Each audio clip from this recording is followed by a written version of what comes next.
Hello, my name is Angela Keith and I will be doing 4 monologues for you today. The first is Puck from A Midsummer Night's Dream. The second is from Liar by Brian Drader. The third is from Learning Curves by Allyson Currin. And the fourth is from My Mother Said I Never Should by Charlotte Keatley. Thank you. Thou speakest right. I am that merry wanderer of the night.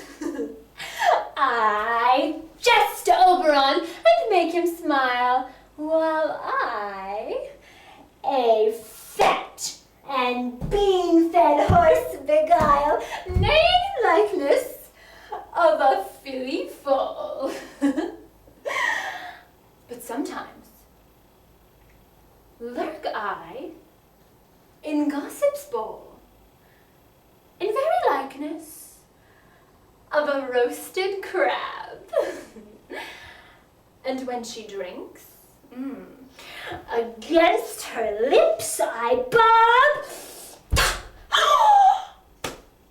Oh, and on her withered dewlap pour the ale. The wisest aunt, telling the saddest tale. Sometimes for 3-foot stool mistaketh me. Then I slip from her bum, and down tumbles she, and Taylor she cries, and falls into a cough.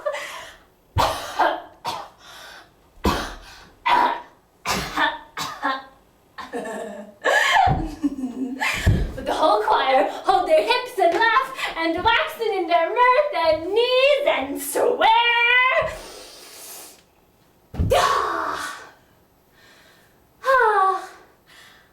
A merrier hour was never wasted there.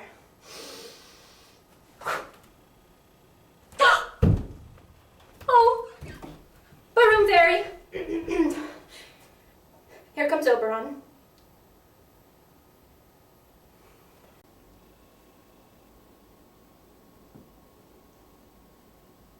Thank you for coming. As you can see, there aren't too many people here. I must confess I didn't really know who to call. I didn't really know any of his friends. Was he gay? I'm sorry, that's none of my business. Well, of course it is. Of course it's my business. I'm his sister. And I know he was. I know that. You know, but I'm not saying I knew it because he was a nurse. I'm not stereotyping. You know, I'm sure there are plenty of straight nurses. You know, aren't there? Yeah. Anyway, that didn't make him gay. I know that.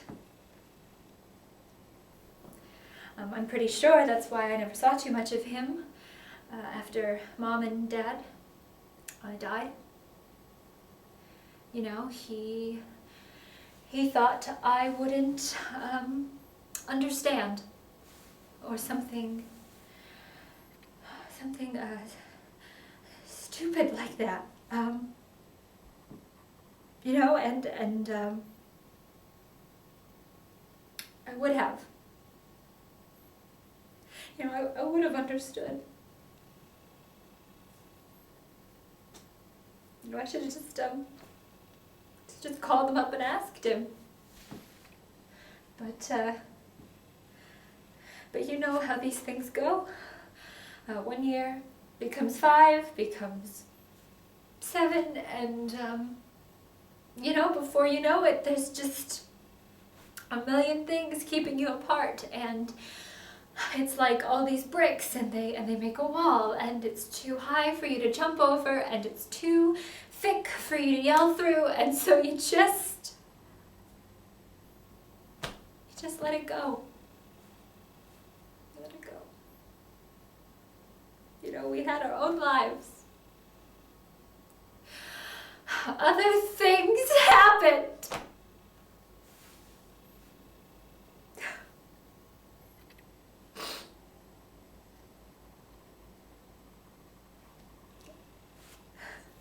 Sorry.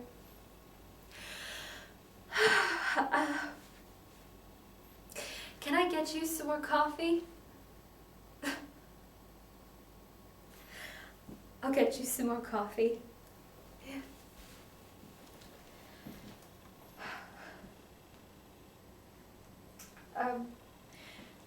Thank you for coming. Really, I really appreciate it. Okay.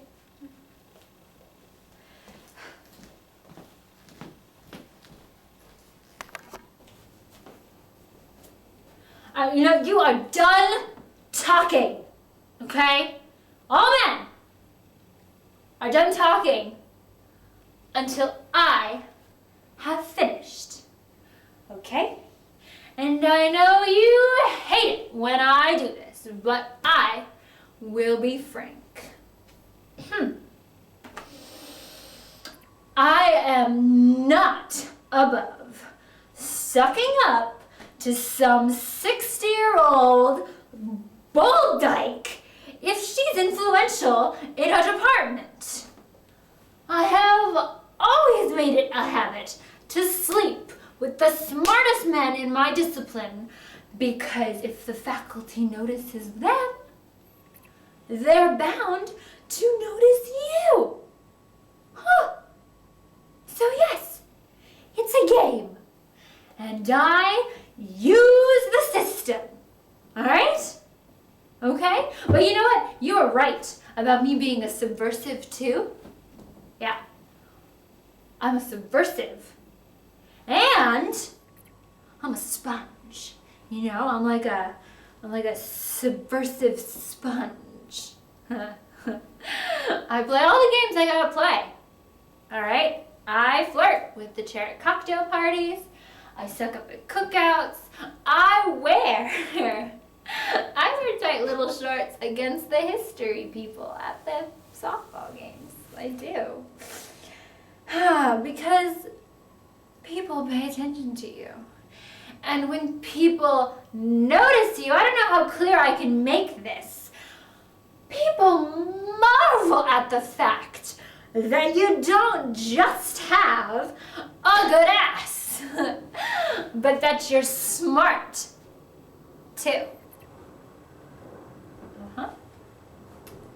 Gets you plum assignments and good thesis committees. Yeah, it does.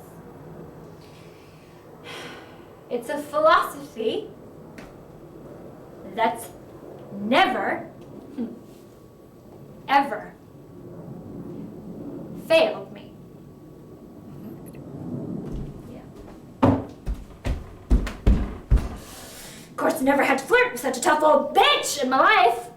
Yeah, not to mention that, you know, castrate a little weasel who drinks her bathwater. So now, I guess you could say that my whole philosophy has come back to bite me in my cute little ass. Oh, God. So, system screws me.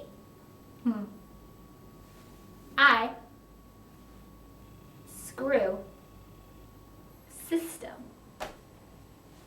I do. Do you have any idea what that means for a student such as yourself? It means fasten your seatbelt, Junior.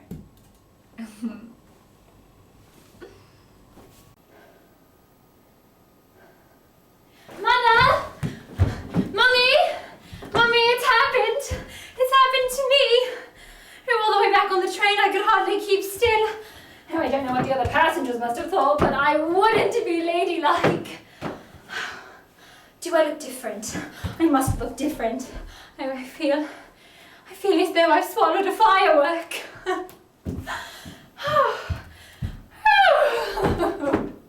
It was a lovely, lovely day. We took a picnic, climbed all the way up to the Waterloo Memorial, and it was after we finished the egg and cress. Mum, you couldn't even wait till after the fruitcake. Oh, I felt so shy suddenly. You know, it was all I could do to just stare at the stupid tablecloth. It was blue and yellow squares, and there was this aunt struggling to carry a piece of cress across the corner. I mean, Mum, are these the things I'm supposed to remember all my life? Oh my gosh, but I just didn't think it would be like this. And then we just ran and ran. We talked, we made plans, I felt somehow weedy, you know, sort of silly almost for having given in, I don't know, to love. Do you know what I mean?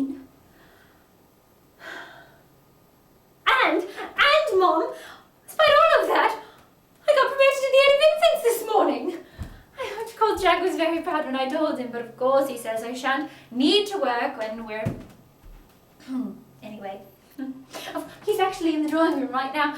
I've opened the window so the whole neighbourhood can see. He wants to ask you, of course. And I was passing by the window at Ambleton's, and I saw these beautiful little posies. Oh, Mum, I am just so happy. Really and truly, this must be the beginning of my life.